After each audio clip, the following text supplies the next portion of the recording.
delight. Yay. Hello, everybody. This is Lisa Sharon Harper, and I am coming to you from my kitchen table. And very excited this morning to have with me Kelly Edmiston. Kelly Edmiston is the author of the brand new book that just dropped this week of Shame-Free Sex Talks. Let's say that again. Shame-free sex talks. Sex talks. And of course, she's talking about with our kids, right? So, how do we talk about sex with our kids? Now, Kelly is a pastor. She's pastor of the Vineyard Church. And Kelly, I just want you to clarify. Is this part of the Vineyard Church a large, like the denomination of the Vineyard, or is it just a church called the Vineyard? It is. It's a part of the network of churches, 500 worldwide. And Lisa, that's when I first met you, is when you came to speak at a Vineyard conference. So yes, we're a part of that Vineyard, those people. Okay. Jesus movement people. It was really amazing. That was an amazing gathering. And interestingly, Dr. David Gushee was also a part of that conversation. Yes. And several other people, actually, some people that I was thinking, oh, they hope you're going to be in conversation with them about this book because, there's so much. There's so much. Yes. So many different angles to come at this with. Yes. So I'm honored that you reached out to me to say, hey, Thank would you. you have me on or read the book and see what you think and all that. I have skimmed the book. I'm going to be honest with you. I have not actually been able to read. I've read a few chapters, but not the whole thing. And I've been intrigued. Can I just say, Yes. I'm really looking forward to this conversation. Yeah. And my confession ahead of time, as we were talking offline, that I want this as much for me as I want it for people who are listening. Because, friend, I am a Black woman who, in my high school years, found white evangelical Christianity in the 1980s, at the time when the purity culture was being birthed in the 1980s. And so my birthing years, basically, my years where you were talking and thinking about who's going to be my husband and sex and all those questions, they were spent in that space, in that white evangelical culture. And as a result, I have had some healing issues to deal with. A lot to unlearn, Lisa. There's so much. Oh my gosh. And so, but I feel like I've done a lot of the good work, and a lot of my work has been in the intersection of race and gender and sexuality and all of that stuff. And I've discovered that a lot of what we're talking about here with regard to white purity culture, is exactly that, white purity culture. And so it's allowed me to actually step back from it and think about it more objectively, blah, blah, blah. So I want to talk with you about it later on in our conversation. But as we begin, first of all, I want to say to everybody who's listening and watching, like, comment, share, subscribe, okay? That helps us to have more of these conversations. That helps us to be able to push this out further, these kinds of conversations far and wide, so that they can bless more people. Yeah. And so, Kelly, as we're coming in, what is the word that characterizes how you are coming into our conversation today? Yeah, I love that question. And I knew immediately, even before this, what it was. And my word is grateful. I'm so incredibly grateful for you taking this time. Lisa Sharon Harper. I can't call you by anything other than your three names. And soon Dr. Lisa Sharon Harper. Just the generosity that you've offered me, generosity of your time, your expertise. Thank you so much for being willing to have this conversation. So grateful. I'm so grateful. I'm grateful that the book is living. I'm grateful that I'm here. It's been a good season. Yes. You are living your best life right now. And yep. And I read that on your website, like you're living your best life. And it's true. It really is true. So but I also want to just say thank you again. It's an honor to be in conversation with you. And you really did do a lot of work on this book. This book it has all the ins and outs. You're really going deep into it. There are pieces of the conversation that are really not represented in your book, like the LGBTQ conversation, which I was really excited for when I heard about the book. And then I was like, oh, but you didn't go there. So I want to talk with you also later about why. Why did you choose not to go there? And what would you say now in our conversation? But the first thing I want to talk with you about is I think it helps to understand the context that you're writing into in order for us to understand your book and really appreciate it. Can you describe the community that you are writing into? Yeah. So I'm writing to parents of raising kids really ages 2 to 18. So I am inviting Christian parents who are wanting to form a sexual ethic that is different than probably the one they were given. And so you've already touched on this, Lisa, with purity culture. Anybody raised in, certainly within purity culture, but even like in adjacent communities that were adjacent to purity culture, I think its impact was and is so widespread and damaging that even if you were not raised in a white evangelical church in the South, like I was, you're still not, it's still got on you. Yeah. So parents who have that story and when they go to talk to their child or they want to offer their child a different story other than that, Hmm. they don't know what to say. They freeze. And so these are parents who they don't want to do the purity culture sexual ethic nonsense. We know that. But they also don't want to do the sexual licentiousness, which is, Hmm. well, let's just hand out condoms, before they hit puberty. They don't want to do that either. And they Hmm. don't have any middle way that's been given to them. Hmm. And so these are also parents who maybe carry their own sexual shame, their own sexual trauma. And so when they go to stand in front of their kid, what a lot of parents will tell me, they'll say, Pastor Kelly, I just don't know what to say. I Hmm. don't have words. I literally freeze and I don't know what to say. So the book was my attempt to write to that community of people and say, let me tell you from a research perspective some things that you can say that will be helpful in creating a community within your family that is shame free. So that's who I'm writing to. That's really helpful. Things you can say. I mean, Things you can honestly, say. I have had a couple of these conversations with my nieces. I don't have Mhm. children. And I mean, we can talk about that too. That's also a part of that white evangelical thing and having a black body in that space, right? So there you go. There's a whole other again angle to the conversation.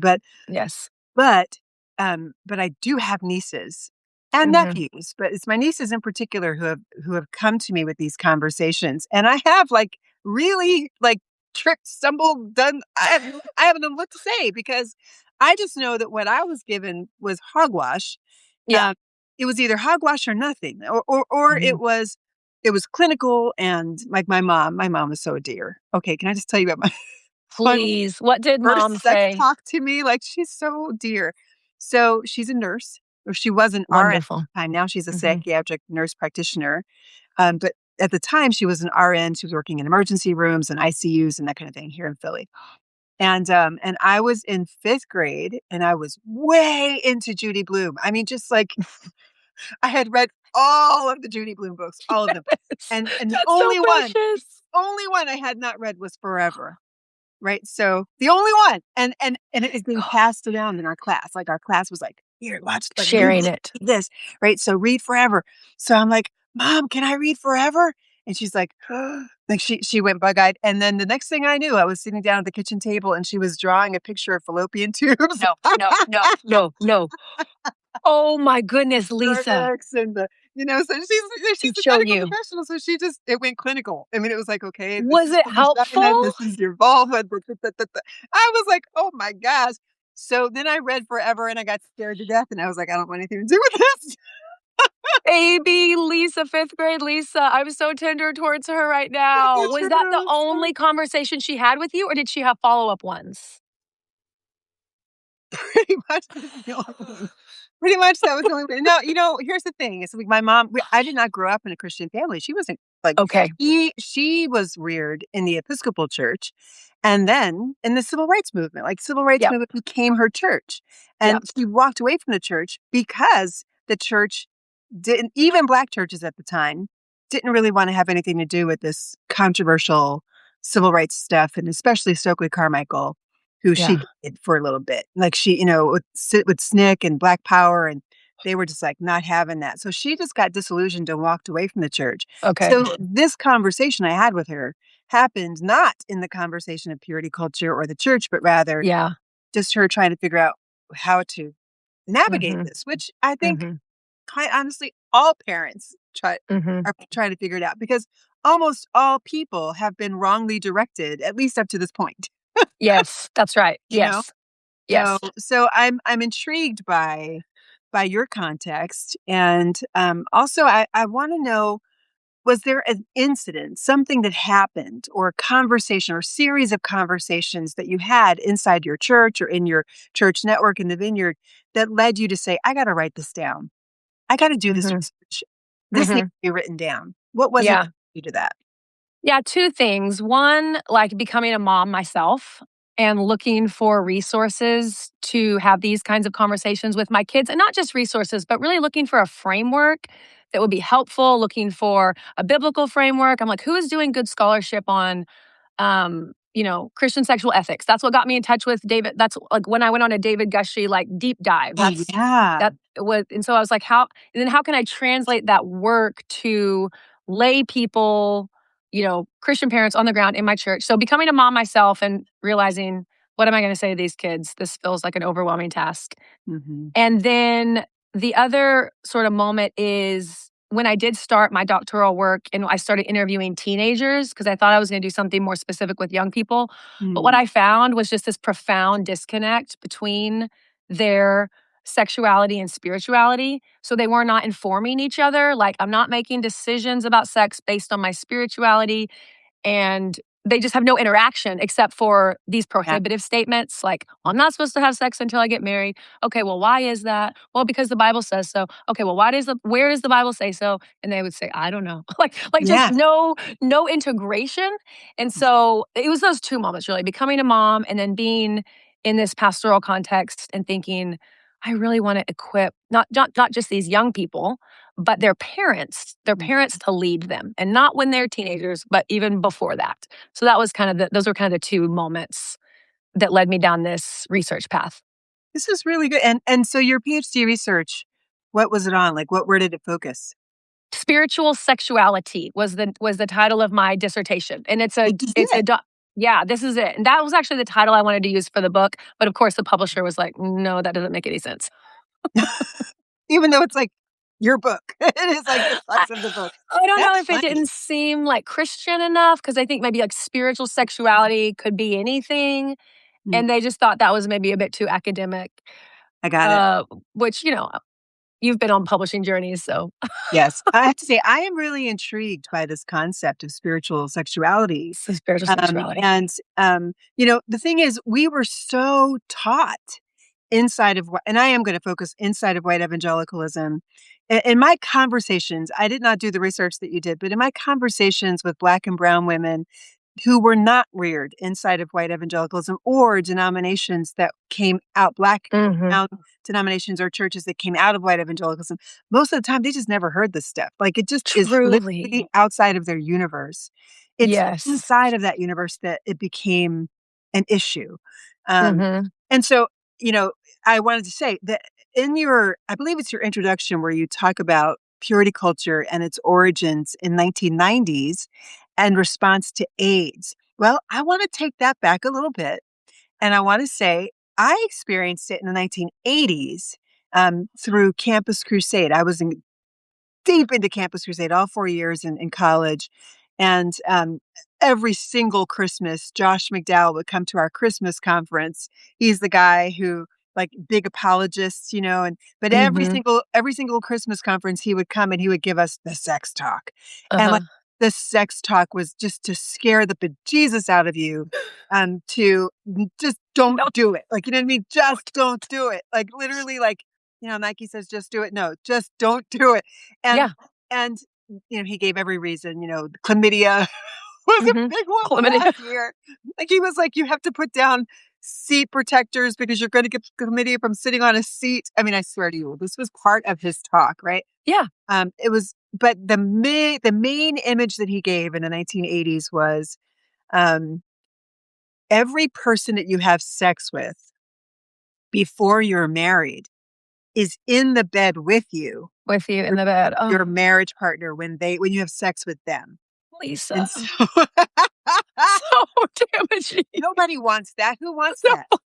Right. But I think this actually speaks to two things. One, fear being the Mhm. way that our bodies were controlled. And Yep. two, actually to very how what you said earlier is really true that even if you were not reared in this, it permeated so much because remember that episode in Sex in the City when Oh my goodness. was I think she was having sex with one of her boyfriends, who knows? And her previous boyfriends were in the bed with her. I was like, ah, Josh Josh McDowell McDowell got to had Sex and the influence over City. the writer of Sex in the City. What? Like what? Like whoa! Now I want to hear his story. The writer's their Yes. story, how that happened. But it's very common. So, but your experience was millennial, I imagine. Mhm. Was purity culture in the 1990s. And then my understanding is that we Gen Xers gave you that. Um, Yes. we took what Josh McDowell gave us and put it on steroids, like gave Yep. it nuclear power. So can you Yes. explain to us what the purity culture was that you experienced in the Yeah. 1990s? Yeah, so my experience was what purity culture taught me is that my body, my flesh, my forgive me, Lisa, but my breast, my every Why? part of my Oh, body. you don't need to be forgiven. I just said I keep vulva. Come asking on. I keep asking people when I'm going on, like, how PG or PG-13 do I need to be? No, we're Okay, okay. we're Like, rated body. Like we're okay, rated okay, reality. great, So great. What it taught me, and I think people that were raised in my context, was that my body is a barrier between me and God. And therefore something that in order to get to God, which is what I wanted to do growing up. I loved Jesus. I had a Holy Spirit vineyard type experience when I was 15. Like all I wanted was to know Jesus and to make him known. I mean, I was like the Jesus freak, Lisa, like the I Jesus believe freak it. kid of the 90s, wearing the t-shirt, passing out the gospel tracts. Like it was a lot. That was More, me in the more. 80s. I feel Yep. you. See, you get it. You get it. So I do. all we wanted to do was to please God. So what I was taught was in order to do that, in order to please God, in order to get close to him, Mhm. is leave my body behind. Like if I can literally ascend to him, with only my mind. And so I think about it like this, even right now, like when I do work with my therapist, like to get in touch with my body, I envision myself like this, like God can love about this much of me. But Wow. underneath, I don't want to look. I don't even want to look. Like it's even into this day almost traumatic to Yeah. get in my body and to know Yeah. that my body is good, my body is holy, God loves my body. And not just that, but that my body is my flesh, my breast, Yes. my all of my makeup, my Yes. size, Mhm. my the color of my skin, the color of my hair, all of Mhm. it is a resource, a vehicle for knowing God. It's not a barrier to overcome, a resource to know God. And so I'm saying like Good. if we can teach kids that, which is a theology really, Yeah.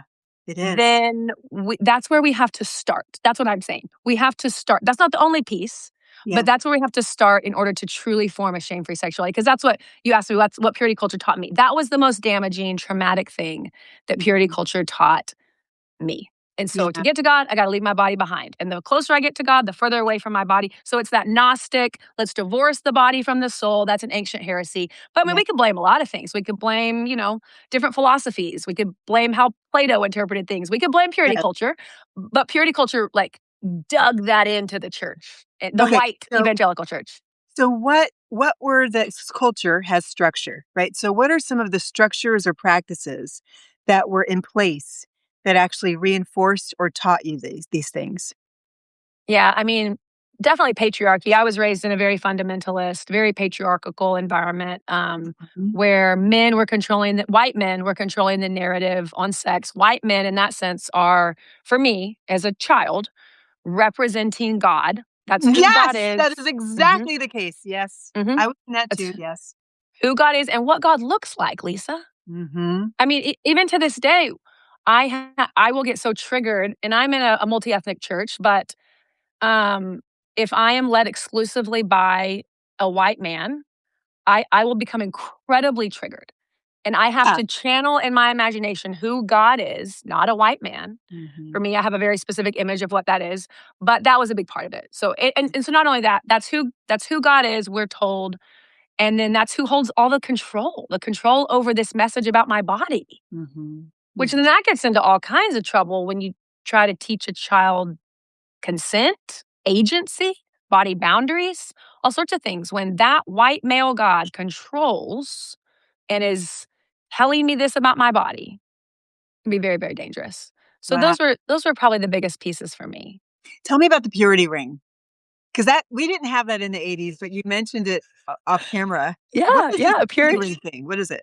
purity rings were part of this, when they would have these big True Love Waits conferences. I think in every single conference, which they hosted all over the world, maybe certainly all over I the US, mhm. part of that, like the climactic event of that was the dads giving the daughters a purity ring, which was basically dad saying, like, you're promising me that you will not have sex until you get married. So you're pledging, in that sense, your virginity to me, male, dad only, to me and to God.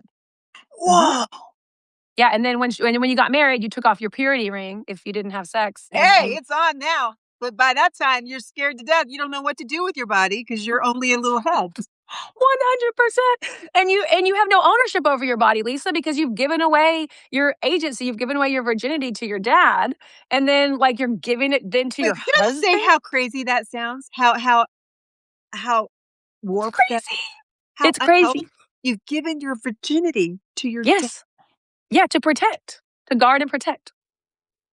And then Get it? you give it to your husband, which is making your body an object. It's very transactional. That's disembodied. If my virginity, which we know medically speaking, virginity is not even really a thing, but I'm giving this object, I'm engaging in this transaction instead of what I'm trying to teach. I am my body. You Yeah. can't divorce. You can't scalpel that away. It's Mhm. very damaging, especially for women.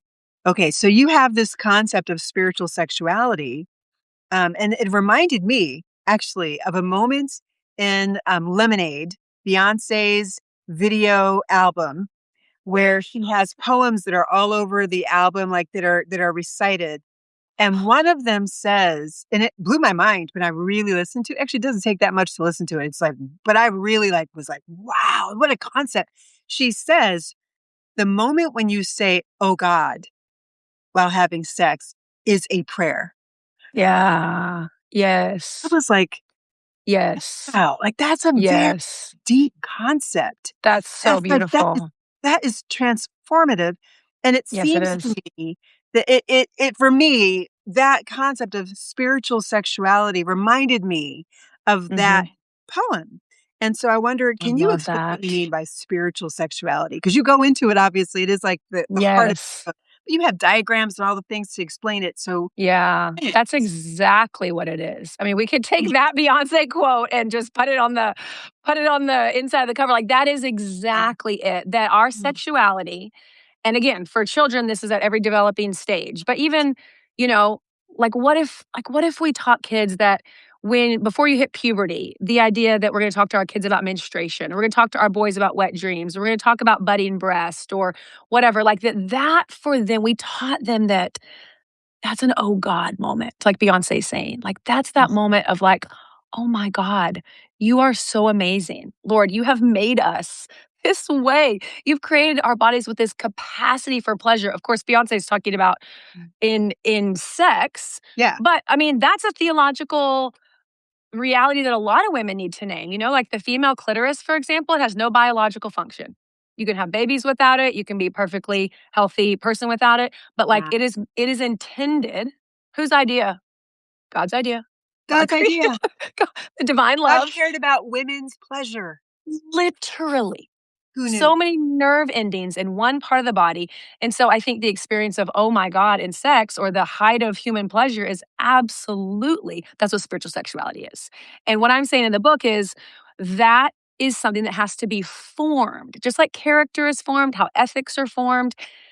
So if we want to get to, you know, Beyonce, like, if that's the epitome of spiritual sexuality, what I'm saying in the book is like, these are the components that have to be present in order to teach a child that level of integration. And that's where the biblical framework, but mainly the 5 values, the components that must be present for that to be formed. We have to have this embodiment piece. I am my body is the first one. My body is holy is the second one. The third one is pleasure is good. This is the oh my God in sex. The fourth one is God is everywhere. We can teach kids God is everywhere. God is in the trees. God is in your body. God is in your whatever. And then the fifth one is what I do with my body matters. Yeah, I So just they all like build. that God is in your clitoris. God is in your clitoris 1000%. Why? Whoa. Why would we think anything other than that? God created that. So Yeah. precious. Yes. So you actually have this whole chapter that is dealing with what the Bible actually teaches about sex. And we know what the Bible doesn't teach. We've talked a lot about that. Bible doesn't have a purity ring anywhere in it. Not anywhere. And also, is not talking about all the different people that you're going to be having sex with when you get married, because even the construct of marriage is different in the Bible than it is with us right now. So I actually want to ask you, you have this concept of covenant, and then, sex inside of marriage being God's best plan. How do you, because this feels like a really thin line to walk. It feels in some ways like you're kind of saying the same thing as the purity culture, but without saying the same thing as the purity culture. So tell us how this all works, this covenant Yeah. piece Yeah.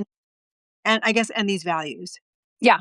So, what does the Bible teach about sex? In my research was the number one most common question that parents ask, which I thought was interesting. I would not have, if I wouldn't have gone through this journey, I would not have thought that would be the number one question. But it is, and so that's why the title of the chapter. But I don't know exactly how I say this in the book, but the answer to that question, what does the Bible teach about sex, as you've named, Lisa, is like actually not a lot in the way that we are talking about sex. Yeah. Because you have like you said, the Bible was written in a time, a patriarchal culture where women were property, traded, bought and sold like you would cattle. Literally, and written by men and for men. Female sexuality in the Bible as a whole is valuable only to the extent to which she can reproduce male heirs. Yeah, that's right. And then you have, of course, our two like big guys, Jesus and Paul, are both celibate. Paul says, "Don't get married, don't have sex." So it's like I try to talk about that in the book to help people understand. Like, let's make sure we're asking the right question of the Bible, and we're not approaching the Bible in these proof texty, ridiculous ways that are not helpful. So where I get covenant, community, and consent, covenant is truly just looking at covenant theology throughout Scripture. So from Genesis to Revelation, we have God making promises to God's people, all of which I talk about in the book have a sexual fidelity component. Now, again, as you're naming here, the reason for sexual fidelity in the Bible is clearly articulated. Like, we need you to protect the bloodline. we need you to not have sex with foreigners, whatever. And so I do acknowledge all of that. But what I'm saying with covenant is, can we teach people that God's best plan for sexual flourishing is intended to be within lifelong promises that we've made to another person? That doesn't necessarily have to be marriage, although in my context, writing to church people, writing to Christians, that's going to be mostly how they understand it. But can we make lifelong promises to each other and from that experience sexual flourishing? Some of this too is with secular research about how women primarily experience sexual flourishing, experience orgasm at higher rates when they're with a committed partner, when there's safety, when there's trust. And so that's where I'm coming from on that. I'm saying I think that sexual fidelity is still an important part of covenant for God's people. And so can we pull that as a framework, not as like hard and fast rules necessarily, but as a framework. So that's covenant.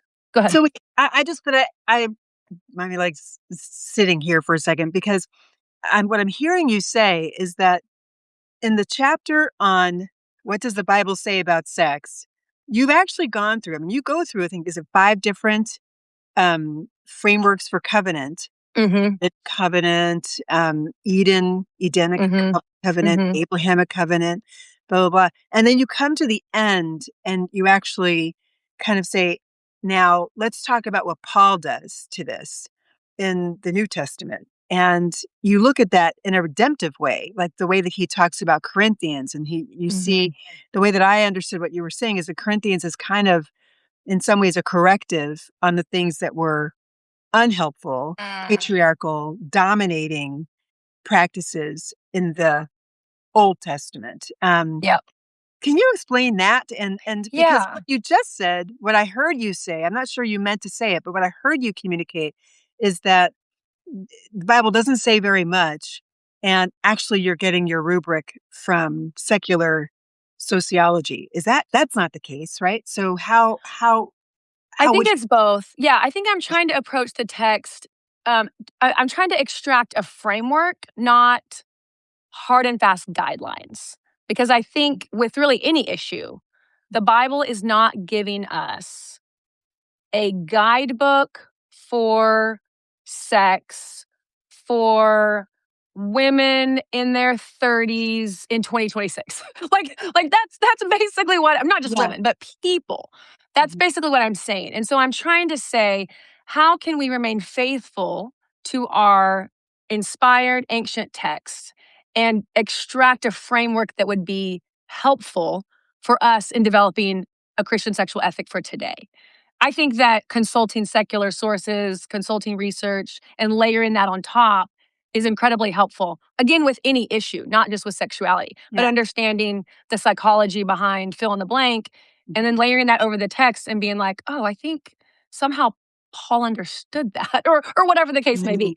And Mhm. so with Paul in the letter to the Corinthians, I think, Mhm. yes, I think Paul is absolutely trying to unpack maybe what they'd inherited from an Old Testament perspective, but also to give them a countercultural way of living within their current context, like the pagans that they're living among, the Romans there, which would have been very sexually licentious. Let's sleep with everybody, let's Mhm. sleep with animals, it's whatever. I think he's trying to say like, let's live faithfully as God's covenant people in this context, and let's do it this way. So in his case, it's like men, he's elevating women certainly in his commands to, your body is not your own, says it to the man, says it to the woman, come together with sexual union.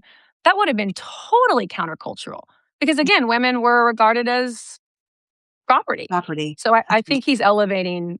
I think he's a little bit of a feminist in that way. I think the people hearing that letter would have been like, "What? She's my she's my property. I can do with her whatever I want." I think it Mm, would have been that. I think it would wow. have been that surprising.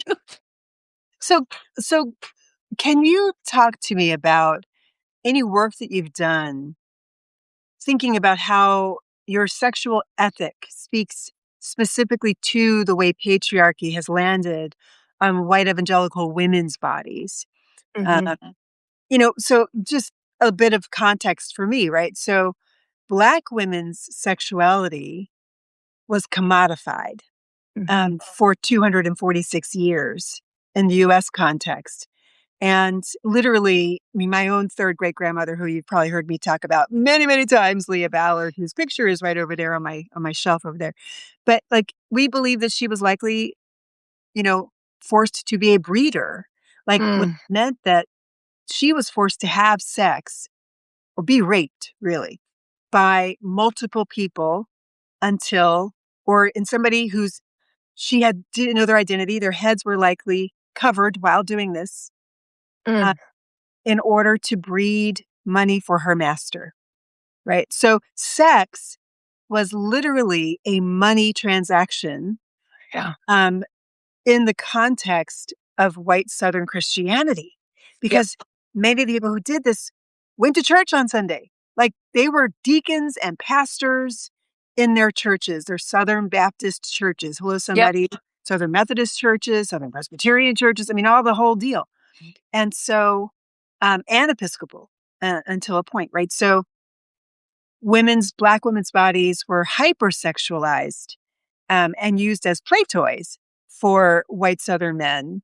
who wanted to go down Slave Row, and get a little get on with, and so again, like there was no sense of white femininity being applied to Black women's bodies. Like this purity thing was not Yeah. expected for us. Right.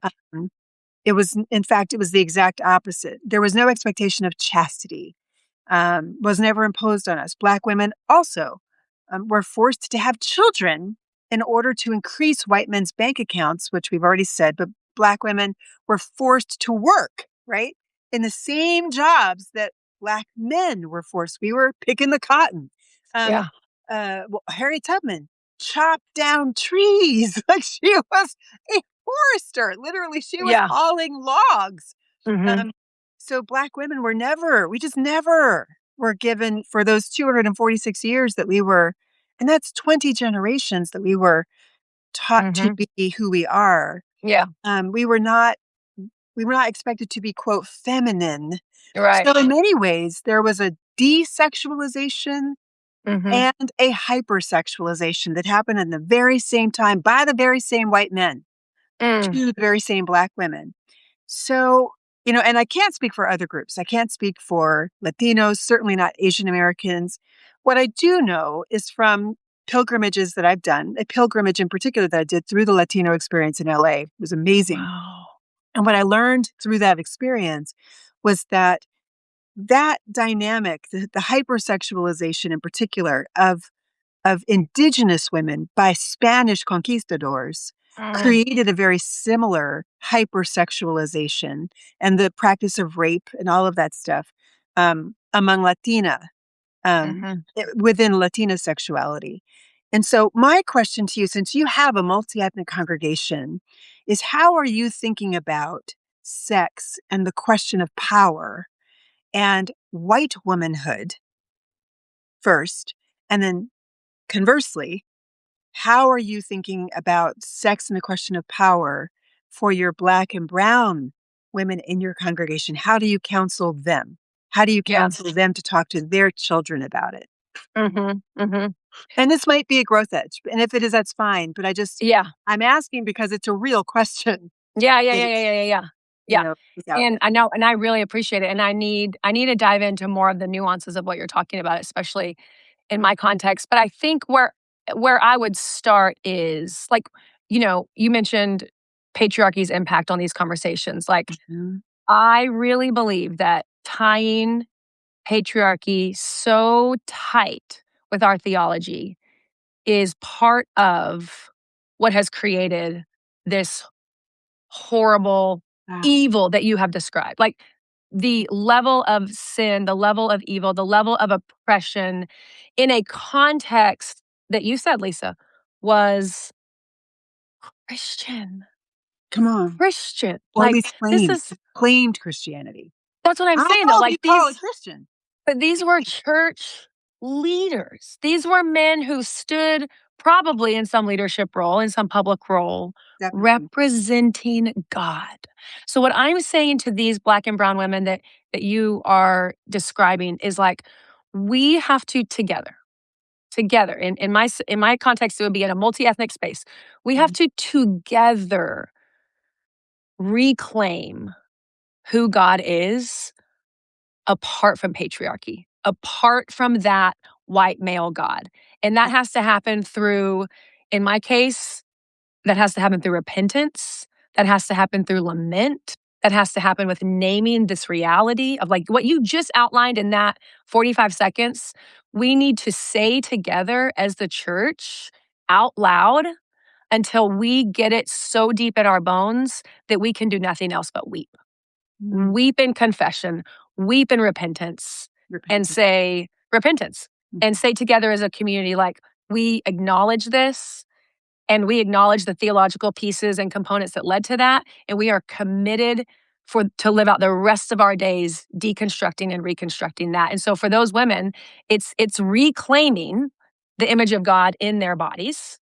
I Mm. think that's step one, because Yeah. that was robbed Mhm. not just by that individual encounter of Mhm. that rape or whatever it might be, but robbed from them in a systemic way, in a generational way. This Yes. has been taken from me. And so part of what I Mm. want these women to do, and if I'm pastoring one, it's like, how can we, with you telling your story, with you leading us through this, help you reclaim the image of God that was put in you when he created you, that was robbed from you? What would that look like? I think that to some degree, I love that. First of all, just thank you. Thank you for that. It's really, it's healing to have this conversation. Yeah. Um, and in this context, thinking about it, particularly inside of the white and multi-ethnic Yes. church, right? Yes, Right. church. So Yes. what Yes. is it like? I think that the word that comes to me at the center of the healing process, particularly for Black and brown women, is the word agency. Agency. Yep. Agency over our bodies, My body. Yep. my Yep. body. And Agency. agency meaning um, not only that, some white master doesn't get to tell me what to do with my body, but rather also um, white patriarchy and patriarchal systems of thought, systems of like talking and thinking about God, and Mhm. systems of ethics um, don't get to tell me what to do with my body. Mhm. Yep.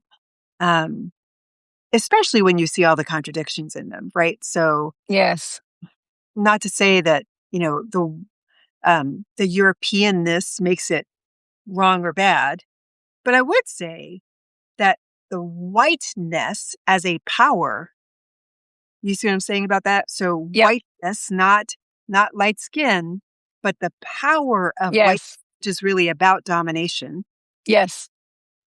It automatically corrupts the whole question. Yes. It automatically corrupts the conversation. So how That's do right. so what do you think of that? Like agency being at the Yes. center of the question for us, for Black and brown women. Yes. 100%. And to acknowledge even within that, like, that, as you've said, there is, in a sense, no escaping the whiteness that is at play. Like, it is the water that we're swimming in. So I do think the way that we pastor and walk with and talk about this with Black and brown women especially has to always acknowledge that, so there's not a naivety at play, like, which again is where I think, Or I'm not, I colorblind. don't, yes, and I don't have the solution here, but there has to be at the very least an acknowledgement of, like, Mm, your reality is not the same as mine. And mhm, there has to be a sense of, like, grief around that if we are going to change things. There has to be a sense of acknowledgement and continuing to fight, in my context, theologically fight for an mhm, image for God that is bigger and more expansive, which gives us that prophetic voice to name this. This is what we're talking about when we're saying, like, what you do to a Black and brown body, you do to God, you do to Jesus. Like, that was the rape of God, God's own self, God's body. The leaving the young man on the island and just leaving him there, leaving his body there. That um, was abandoning God. Like, yes. that was God. That, like, in his, like, it's just, we have to continue, and that gives us that prophetic edge to say that, like, Mhm, it's mhm. not the same. Yeah. No, I think you need to check your Wi-Fi connection. It's a little bit weak. Oh, sorry. So Okay. I'm not sure how it is on your side. I've just been warned that your Wi-Fi connection is weak, so just check it. Okay. Okay. Um, I and switched it over. See if that's better. oh, okay, there you go. I I also I want to ask you about this because this is also another piece of the conversation that is not brought up a lot in your church, but I want to ask you, how would you address it? I heard you actually address it in your conversation with David Gushy um and I don't know the other woman's name, but earlier this Katie. week, Katie, yeah. Yeah. Um and so the question of LGBTQ, that Yeah. community and the questions that are coming Yes. up as we are talking with our LGBTQ Yes. children and children Yes. who are asking, "Am I? Yeah. Am I?"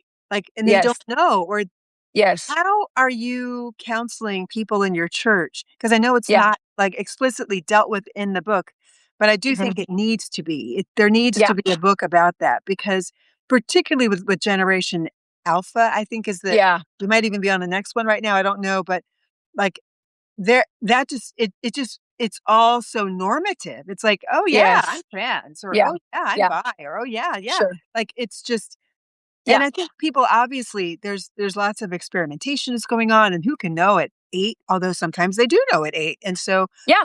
um, so Yep. the question that I have is how do you counsel people in your church about how to have those conversations? Because Yeah. I've had 2 of those conversations in my family, and I Mhm. did not know what to say. I had no Yeah. idea except to say, "I love you. I got your back. You know, Yep. Yeah. here's a few books that you can read," and, Yeah. just to even not feel alone so that these are Yeah. people who are actually also wrestling with this or Yes. asking the questions. So, how do Yes. you counsel? Yeah, thank you for asking that. So I had a lot on this in my dissertation that became the book, and most of it didn't make it into the book. Although I do have an appendix, Lisa. I don't know if you saw it, but No. it's 4 little pages. Oh, goodness. So it was a Who was your publisher? Nav Press. Oh, well, that's why. That's Yeah. great. That's Which and I really love the sure. editor, but Okay. Okay. See, I don't know, like, this is my first book, so I had literally no point of reference for anything, but I that was an interesting conversation where I thought, Mhm, "Oh, okay, they don't want me to dive into this in the way that I have as a pastor," because just like mhm. what you just said, we have so many people, um, in the queer community, in our It's church, in huge. our world, so many, and so Mhm, I think it would be helpful, but yeah, maybe it's another book. But there is an appendix that I think will be marginally helpful for parents. What mhm, I'm saying is in forming a Christian sexual ethic within our kids, like the values that I outlined, the 5 values, those do not change regardless of where your kid is is in their sexuality, in their gender identity, whether that's they're discerning something or whether they're outright struggling with something. The values or claiming it. are They may not or be struggling at yes. all, they might just be saying, "This is who I It am." absolutely. And if they're coming to us as parents saying, "This is who I am," then what we are saying is, "Sweetheart, you are your body. Your body is so holy. Pleasure is good. God is everywhere, and what you do with your body matters." That's what Mhm, we are saying to our children. And so the conversation really doesn't change the approach, of course, if we're dealing with LGBTQIA plus kids. The approach is very different, and I talk about this in the book, because as a parent, our job is to stand guard in a way that's maybe a little bit more fortified with that child, because we know LGBTQ plus kids get bullied at higher rates, they're committing suicide at higher rates, there's less representation probably in whatever context they're in. They don't have mentors who are in the queer community. They maybe don't have a church that is loving or supportive of them or their parents. And so as a parent, that mhm, changes our approach 100% because like we can't stay in an environment that's going to shame our kid, bully our kid, tell our kid they're a wretched sinner and going to hell. Absolutely not. None of that. None of that. And so I interviewed a bunch of people in the queer community for this book, and all of them said basically the same thing to me. They said, "Kelly, I wish that my parents would have talked to me about real stuff." I had a trans woman tell me that when she was a child, she would go in her, mom's closet and try on shoes and try on clothes, and I was asking her, like, "Did your parents ever, like, talk to you about that?" She's like, mhm, "Absolutely not. I was raised in a conservative fundamentalist environment, like, it was all hush hush mhm. until I was in my, like, late 30s and came out, and then they disowned me." I mean, never a conversation about anything real regarding sexuality. So I have people in my context, Lisa, who and I'm sure you know, like, committed Christians who are living in a same sex monogamous relationship. I have people who have come out as gay or lesbian, but they're living celibate. I have people who are bisexual, but they're living and they're sexually flourishing in hetero marriages. I have trans people who are dating, trans people who are celibate. Like we have a vast array of sexual experiences, but everybody needs to know these values. Everybody needs to know my body is good, I'm holy, all of these things. And so that's kind of how I approach it in the book, is to say the conversation doesn't change, but your approach has to change. That's really good. I mean, I understand that. And can you go back over those 5 values? It's 5 values, right? Yes, I think you yes. have stickers too that go with them. I love I'm gonna send you I some. like They're the so stickers. It helps cute. helps to remember. They're so cute. Yeah, well, and that's the idea. I wanted parents to be able to like put them on a mirror, put them somewhere, because again, it's not just one conversation we're having. We're wanting to have like, I'm saying thousands of conversations, habits, and practices. And so that they are, I am my body. So that's the embodiment piece. Like, Right. I am my body. I don't have a body. This is Dr. Hilary McBride. I don't have a body. I am a body. So teaching kids to embody their bodies, Mhm. so important for young women. Can I And then just my body is I holy. know that you're on a roll, but I would just wanna I wanna, insert here. M. Sean Copeland has done Mm, incredible work okay, about embodied theology, and so you really should I read will. her read their Okay. work about this. And really almost all womanist scholarship, it all it all really starts with the question of the body because it's Yes. for Black women's bodies that are Yes. not usually considered in these conversations, and so it usually Yes. so I highly recommend that. Now keep going. Yes. Wonderful. Am I I am my body. My body is holy. So my body is the dwelling place for God, the dwelling place for divine love. Mhm, Pleasure is good. God is everywhere. And mhm. what I do with my body, therefore, what I do with my body matters. What I Now do can with I other just tell people's you that bodies. God is everywhere piece, if we don't read your book, that can also be interpreted as God is watching you, so, it could be a way to actually control. I Yes. know that Yes. was like, John Yes. McDowell absolutely used it Oh, that way. yes. So how do you Yes. mean it? So that people, Yes. get it twisted. Yes. What I mean is like God is using every resource at God's disposal to communicate God's love to us. So Mhm. I want kids to understand God's love when they're in nature. I want them to understand God's love when they're, for our itty bitties, like taking, some ice cream on a cold day, when they are so I want to develop this sense of like God is not just contained in my Bible study or my church. So to try to Mhm. get out of that compartmentalization and to help them understand God is everywhere, because if they can understand that, then understanding God is in my clitoris when they get older, or Yeah. God is in my developing body. God is in my, when I'm starting my period, like that's God. That's how I'm talking about it. Wow. And last is this value of what I do with my body matters. Mhm. That feels like prophetic and also like riding the line with regard to it kind of pulls us back. It can pull us back into that purity culture because that's what they said. What I do with my body, Yeah.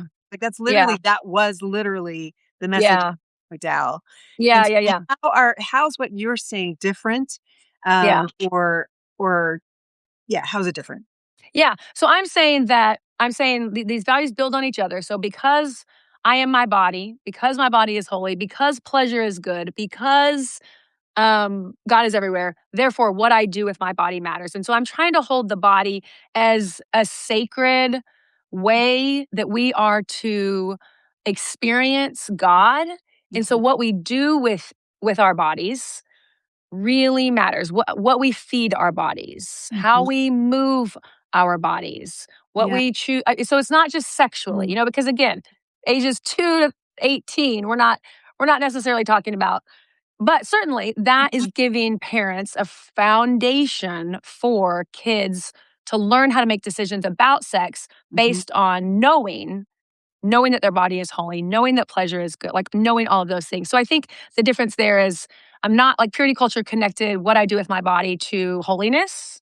So there, if I and really limited that conversation to what I do with my genitals.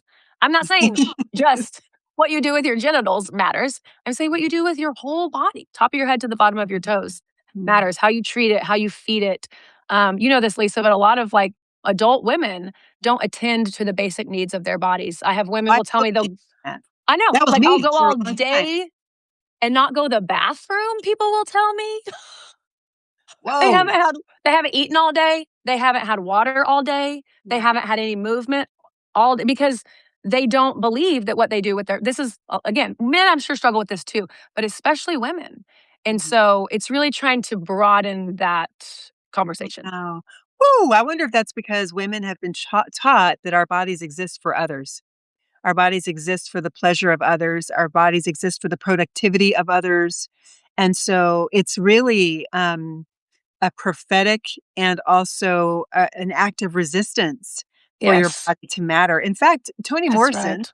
and and her beloved with Baby Soaks Holy, she has that whole passage where she says, "Love your body, Love your love your." body. And she's talking, of Mm, course, to Black people, and she says, they would rather string your body up. They'd like to see your neck stretched, that's right. in a noose. That's right. So you That's have to right. love your neck. She says, touch your neck. Wow, touch your She says, neck. love your liver. She says, even your liver. And she says, ultimately, your heart is the prize. Love your heart. I love your Basically, what heart. you do with it matters. Love Wow. the prize. So that's how I read how what you're saying here, I and love that. absolutely applies to Black and Brown women, and in fact, maybe in a slightly different way, but not because ultimately, what we really are, what I feel like we're talking about, is we're talking about the ways that we have learned to understand our bodies through white male lenses, Mhm. and in particular, um, through the lens of patriarchy, domination, Yes. and learn to accept domination as normative Yep. in these theological constructs. And this is a way toward our healing. This is our path. Mm. Mm. As you're saying that, I'm thinking about, like, the resistance of rest for Black and brown women especially. Yes. The resistance of embodiment, the resistance of pleasure. I mean, so Yeah. important. Yeah. This is so good. This is such a great Thank you so much. conversation. Yeah, thank you so much. It's been very, very helpful for me and generative. Yeah, Wow. thank Well, you. it's been helpful for me too. And anybody else, everybody, thank you so much for clicking in. I want to hear first from you, Kelly. What is your word as we are exiting the space as a result of being here? And everybody else, if you could write your word into the chat, that'd be so great. I Yeah, just want to hear, how are we leaving the space as a result of this conversation? So go yeah. ahead and write your word into the chat. And Kelly, what is your word? I would say energetic. I feel energy, like, in my legs. I feel like a fluttering in my heart, like, hearing you and being inspired by your story and being challenged to go deeper into the nuances, especially regarding the experience of Black and brown people in my context, things that I had not thought about before. So energy. Thank you for Mhm. that. You're very welcome. Very welcome. I think my word, as I'm leaving this space, is deep.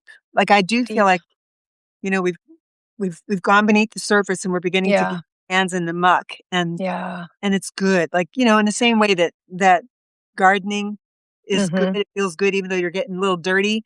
Like Mhm. that's what this Get it feels down in there. deep, Yeah. deep in the soil. So I love thank you so much. What are some other words that we have here that are coming up? I see books. I see it. Karen C, book collector, has an Yeah. icon. So thank you for those icons. Andrea says, our agency. Mhm. Yes, our agency. Amen. Mhm. What are some other words you guys just post them? And in the meantime, please like, subscribe, comment Mhm. in the comments, Mm. and also share. And by subscribe, I don't just mean become a free subscriber. Yes, become a free subscriber if you're not already.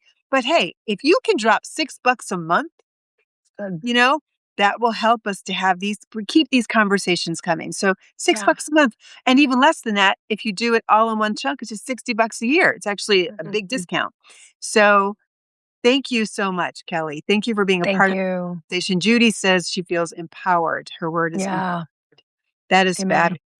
Well, guys, for the rest of the month of July, I'm going to be taking the month off. Talk about resistance and rest. Hello, somebody. I'm Yes. taking the month off from our kitchen table conversations. But what I will be doing is I will be posting each week, reposting um, old ones that we had in the last year. They're not really that old, but like reminding us of great conversations we've had in the last year, a few of my favorites. And then we'll be back with our kitchen table conversations in August. And so look for new ones in August, but we're going to like do some review in July. Part of this also is because I'm working on my PhD right now and I am under the gun and in a figurative way, but I need to get 2 chapters actually hammered out by the end of August. Otherwise, David Gushy is going to be on me about that. So he's, he is my primary supervisor, along with Reggie Williams, my secondary supervisor. So friends, thank you so much for clicking in Thank and you. I love your book. I appreciate you, Kelly. Thank you for the honor of being in conversation with you. And I wish all the best for your book. I think it's going to be very helpful for a Thank lot you of so people. much. Thank you. Absolutely. Appreciate it. Bless you, everybody. Have a great Have a week. good one. We'll see you again. Okay. Yes. Bye bye. Bye.